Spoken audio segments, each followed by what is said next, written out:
All right, back to our top story now, and that, of course, is Hurricane Henri heading our way. Stacy-Ann, is it still right now, is the trajectory right at Long Island at this point? Yeah, I mean, it's taking that northward turn. If you notice, Kaidi, we were just hearing from Nicole Johnson. She's in Freeport, and it's raining there. It's already coming down, but that's attributed to this trough. We do have a little bit of a disturbance there. It's not directly from Henri, but what's happening is that that trough is pulling in some of that moisture. They're working together, kind of combining forces, if you will. If you notice, though, the center of the storm is a little bit further here, but to our north, the north of where the eye is, we were just picking out that eye. It's kind of, we lost it a little bit, but any way you slice it, right? This is what's happening. We have that shear trying to just kind of break it apart.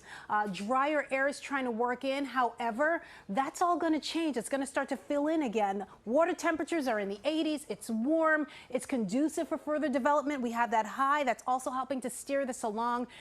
Henri is still at a maximum sustained wind speed of 75 miles per hour. Remember, the threshold is 74, so it is a low Category 1 hurricane. It's expected to strengthen, and if you take a look at the track, where it sets up is everything. It kept wobbling back and forth the last few days, but now it has a handle on the eastern side. It looks like eastern Suffolk, as you can see here, or even southern New England. So remember where the cone of uncertainty is, and we've been talking about that because it always tends to shift. It's like a moment by moment type of thing. I also want to point your attention to the potential for maximum sustained winds of 80 miles per hour. Again, potential for strengthening during the overnight period. It does have a chance of making it as a Category 1, making landfall as a Category 1 or a strong tropical storm. But I don't want you to get too hung up on whether it's a hurricane or a tropical storm.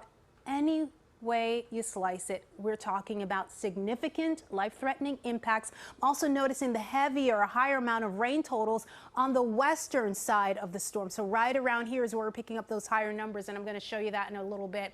And we're also concerned about storm surge. Once it does make landfall, it will gradually deteriorate, and we'll start to see things kind of weaken, but it's still going to be bringing in a whole lot of rain. In terms of rain from Henri directly, we're looking at early tomorrow morning. And then look at this. It does try to make this westward turn.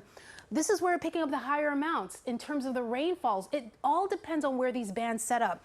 Look at that bullseye right through the 5 boroughs. That's where we're also going to see those high totals. And there is a potential for rainfall amounts of anywhere from 1 to 2 inches per hour. Even throughout the Hudson Valley, as it makes that turn, we'll see those higher totals as well. Speaking of which, this is what we're expecting. On average, close to around 3 to 6. Higher amounts are expected. Look at West Hampton there at 4 inches of rain. And wind gusts into the 40s, 50s in some locations. A little lighter, it looks like. However, it's still enough to knock down trees, cause power lines to come down, and power outages, as you can see here, across the board. It's going to be widespread. I think the most significant impacts, again, will be eastern Long Island. That's what we've been saying. So again, the concerns for this storm to come through: heavy rain, power outages, flooding, gusty winds, and we cannot rule out isolated tornadoes.